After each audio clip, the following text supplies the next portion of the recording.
JRA 501. Wanted to talk about Indian Point Nuclear Power Plant, which is located just 24 miles north of New York City on the banks of the Hudson River in Westchester County. A large radioactive release triggered by an accident or terrorist attack at the facility could have devastating health and economic consequences, rendering much of the Hudson River Valley and New York City uninhabitable. Due to the plant's vulnerability to terrorism, a laundry list of safety problems, the storage of 1,500 tons of radioactive waste on site, and the lack of a workable evacuation plan, Riverkeeper has been working toward the permanent shutdown of the Indian Point nuclear power plant. So let's look at some issues. Plant safety. Plant operations are a major concern at Indian Point, which has a long history of safety problems. Currently, the plant does not meet more than 100 federal fire safety standards and has suffered serious deterioration, including corroded piping, leaking spent fuel pools, and exploding transformers during its 40-year operating life.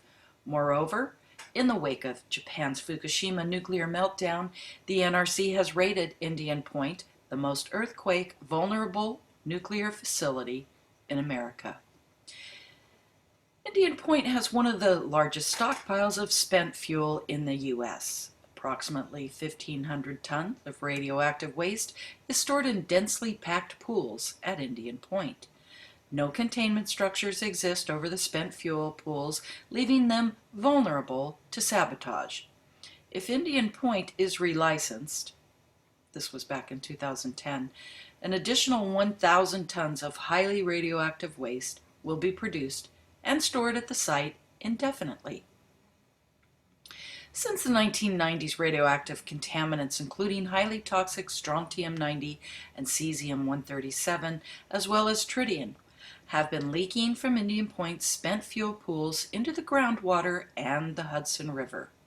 Entergy has no realistic plan to prevent future radioactive leaks from ever-aging and degraded plant components. Decades of accidental leaks have resulted in 2 large plumes of contamination at the site, which Entergy refuses to remediate. Instead, these toxic radionuclides will continue to leach into the environment and contaminate the Hudson River for decades. They also don't have a very competent emergency preparedness plan. So, let's take a look at something that's going on today. This is an article by Lucas Hickson. Entergy announced on Tuesday that a former supervisor who worked at the Indian Point nuclear power plant north of New York City for 29 years had been arrested for deliberately falsifying critical safety records and lying to federal regulators last year.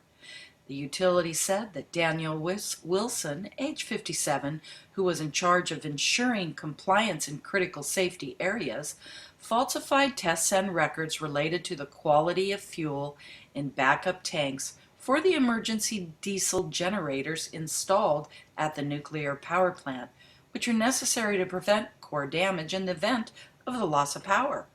Federal charges have been brought against the former employee by the U.S. Attorney's Office, who was released on bail and could sentence up to 7 years in prison.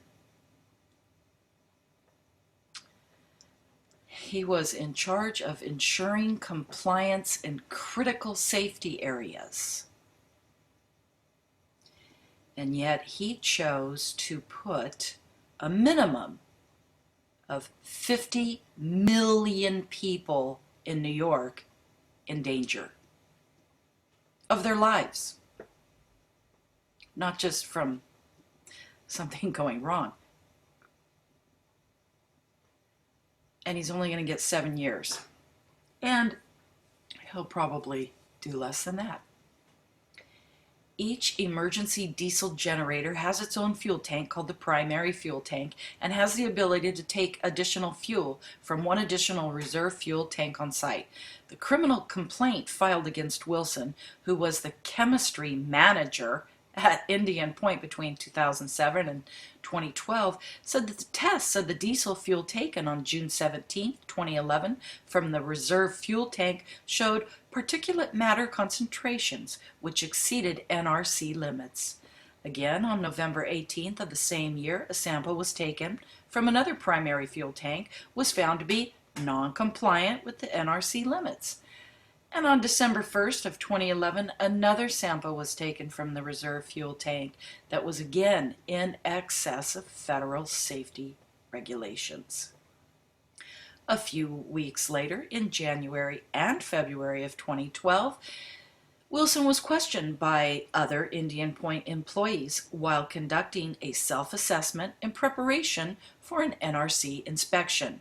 During the inspection preparations, workers had noted that no condition reports had been created after 3 tests had shown non-compliance, and no additional steps had been taken to correct the problem. After the findings, Wilson logged into the company database under another employee's name and fabricated test data for resample tests, which were never actually taken. On February 6th, the defendant filed 3 falsified test results in the official plant record database, which had purportedly been sampled within 2 weeks of the 3 samples, which had been found in excess of federal regulations. After being questioned by his co-workers about the lack of documentation, Wilson created a condition report, which the Nuclear Regulatory Commission regularly relies upon for inspecting nuclear power stations for safety, which gave additional false information and explanations for the lack of supporting documentation for the test results, which he lied about. He then claimed to have conducted additional tests on the fuel in-house, but further investigations found that at the time Indian Point did not have any in-house procedures in place for testing the particulate matter concentrations. And according to the documents, Wilson later admitted his guilt to the NRC officials, but claimed that he had fabricated the test results in order that Indian Point would not be forced to shut down.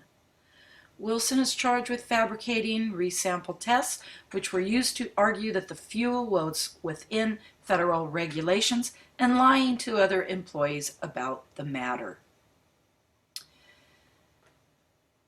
So,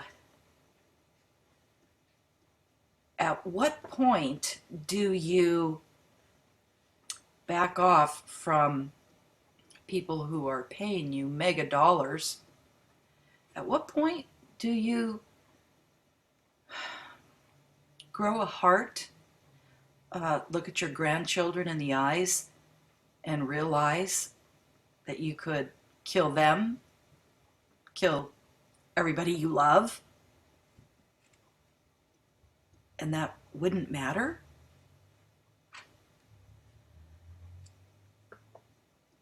Wow, this is just frightening. This is frightening, because we all know this, maybe not to this degree, but this kind of stuff goes on daily. It's just part of the industry. And of course, leave it to the co-workers to have to bust this guy, not the NRC, because they are really the no regulatory con mission. In a press release, U.S. Attorney Preet Bharara stated, any alleged deliberate misconduct at a facility like Indian Point is a matter of grave concern to the office. Well, no kidding. One need look no further than recent natural disasters to know that an important facility's backup generators and other systems must be maintained in working order, because in an emergency, they may be critical.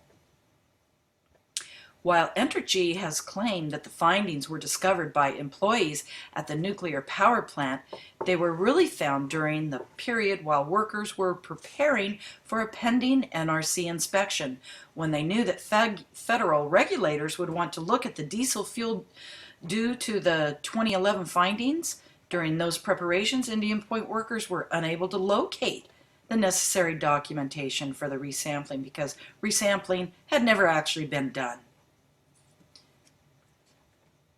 So, still, the employees were the ones that busted him. What actually happened at Indian Point was that for a matter of months, the nuclear power plant continued to operate in a condition where its diesel generators were not in technical compliance with NRC standards. Had the NRC known about the lack of compliance, or had they been compliant with their own laws and regulations, maybe they would have found out. And they would have sooner than later shut down the nuclear power station. Okay. Yes, because of course $1 million a day is a lot of money to lose. So, you know, $1 million or 1 million people. Let's roll the dice here. According to regulations, the Nuclear Regulatory Commission could fine the licensee $140,000 per day that the nuclear power plant operated while not in compliance. Well, whatever. Okay. This is just another day in the life of nuclear energy in the United States. We need to get subscribed and get this unity stronger and beat YouTube at their own game. Okay, that's what this is about. Like I say, go to the remix button, hit the remix button. That way you'll have this video and keep up with this. Otherwise, you know, YouTube's just going to control us, guys, and it's really bad.